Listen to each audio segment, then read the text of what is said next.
അപകടക്കണിയായി Kasaragod Kunjathur government LP സ്കൂളിന് സമീപത്തെ transformer 2ാം ക്ലാസ്സിനോട് ചേർന്നാണ് സ്കൂളിന്റെ പുറകുവശത്ത് KSEB ട്രാൻസ്ഫോമർ സ്ഥാപിച്ചിരിക്കുന്നത്. അപകടാവസ്ഥ ചൂണ്ടിക്കാട്ടി പരാതികൾ നൽകിയിട്ടും KSEB തിരിഞ്ഞു നോക്കുന്നില്ല എന്ന് നാട്ടുകാർ പറയുന്നു. ദേശീയപാത 66 സർവീസ് റോഡിനോട് ചേർന്നാണ് കുഞ്ചത്തൂർ ഗവൺമെന്റ് LP സ്കൂൾ. 140 വിദ്യാർത്ഥികൾ 4ാം ക്ലാസ് വരെയുള്ള ഈ സ്കൂളിൽ പഠിക്കുന്നുണ്ട്.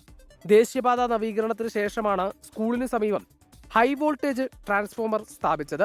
2ാം ക്ലാസിന്റെ പുറകുവശത്ത് ചുമരിനോട് ചേർന്ന് സ്ഥലമൊരുക്കുമ്പോൾ അധ്യാപകർക്കും രക്ഷിതാക്കൾക്കും ആദ്യം ഇക്കാര്യം മനസ്സിലായില്ല.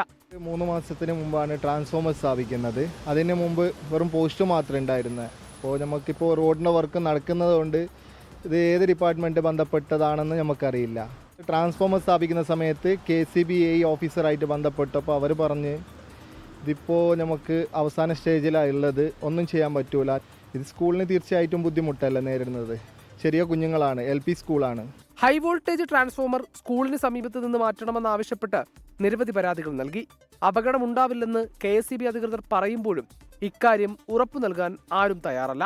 ഇത് സ്ഥാപിക്കുന്ന സമയത്ത് തന്നെ അധികൃതരുടെ ശ്രദ്ധയിൽപ്പെടുത്തിയിട്ടുള്ളതാണ്, ഇവിടെ സ്കൂളാണ് സ്ഥാപിക്കരുതെന്ന്. അതൊരു മുഖവിലക്കെടുത്തില്ല. അതുമാത്രമല്ല, PTIയുടെ ചില അധികൃതർ KSEBയിൽ തന്നെ പോയിട്ട് പറഞ്ഞപ്പോൾ ഒരു ബാലിശമായിട്ടാണ് അവരിത് കണ്ടത്. ഇതിനെ പിന്നെ ലൈൻസ് പൊട്ടി വീഴുകയോ അതല്ലെങ്കിൽ ഹൈ വോൾട്ട്സ് ലൈൻ ഇതിൻ്റെ മുകളിലൂടെയാണ് പോയിരിക്കുന്നത്. അതുകൊണ്ട് തീർച്ചയായും മാറ്റേണ്ടത് വളരെ അനിവാര്യമായ ഒരു അവസ്ഥയാണ്. സ്കൂളിലേക്ക് കുട്ടികൾ വരുമ്പോഴും തിരിച്ചു പോകുമ്പോഴും അപകടം പതിയിരിപ്പുണ്ട്.